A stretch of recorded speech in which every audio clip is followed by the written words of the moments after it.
exactly is going on? A middle-of-the-night crisis and a call for help. He has a gun. A sister whose fear has given way to frustration. I think we've dealt with this guy a couple times. Christine's brother is a veteran with weapons, depression, Anxiety meds, ADHD meds. a drinking problem, We'll put down a fifth of Jack in a couple hours if you let him. and talk of suicide. Has he said any statements like, I'm gonna take my life or anything like that? He's been saying it for the past 4 days. On this night in 2021, Christine doesn't know she has options. Options under a 2-year-old state law that could separate her brother from his guns. We're not going to force this issue tonight. Instead, they'll let her brother sleep it off and return in the morning to see if the crisis has passed. Hello. Hey, how are you? Good.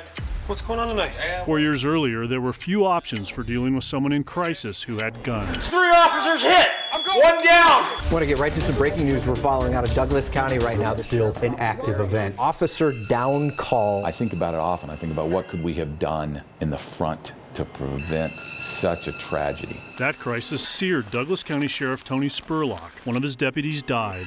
4 others were wounded. All I knew that early morning was that our son had been shot. And it hit Boulder County Sheriff Joe Pelly hard. His son was one of those injured deputies. I didn't know about all the other bedlam. But there wasn't anything that anybody could do a lot about him having access to guns. A lack of options in that kind of crisis, no way to remove guns from someone who had not committed a crime, sparked an unlikely political alliance.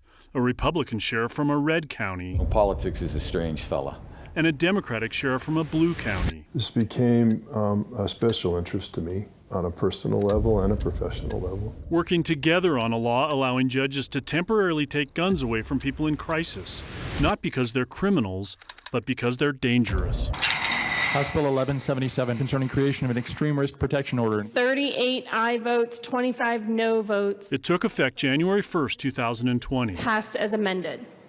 9 Wants to Know pulled every single petition filed. We found fears of sweeping gun confiscation to be overblown. 244 applications, 146 granted, or 60%. Only police officers and close family members can apply. But when we looked at the records we found, officers by far had the most success. 95% approved. Family members, less than a third approved. So I got the phone call from that sergeant that morning. A call from the Fountain Police to Christine, the morning after her brother's crisis. The officer's advice? Maybe you should try for the extreme risk protection order. She'd never heard of it. They call it the red flag law. In El Paso County, where Christine and her brother live, she was up against this reality. It is one of 2 Front Range counties with the lowest approval rate in Colorado, where judges okay just 1 in 5 red flag petitions. I had that moment of hesitation, like, am I wasting my time trying to do this when it doesn't look like there's many that have been approved, especially by somebody who's not in law enforcement. But she went to court anyway, taking a binder of evidence. Call logs. A FaceTime screenshot of her brother passed out drunk the night she called police. The statement from my best friend. Troubling text messages, including this one. He said, and I swear to God, if one cop shows up, there's going to be a standoff with your niece and nephew in the house, so don't even try that bull. The judge sided with Christine, ordering her brother to give up his guns for a year. I think I definitely stopped him from doing something that would have affected everybody. Exactly why 2 sheriffs on opposite sides of the political divide wanted this option in this kind of crisis. There's no room for politics in people's lives or saving people's lives. There are not a lot of these being taken out or even approved by the courts, and the ones that are important. And that's what this sliver of law is about, is saving people's lives. Kevin Vaughan, 9 News.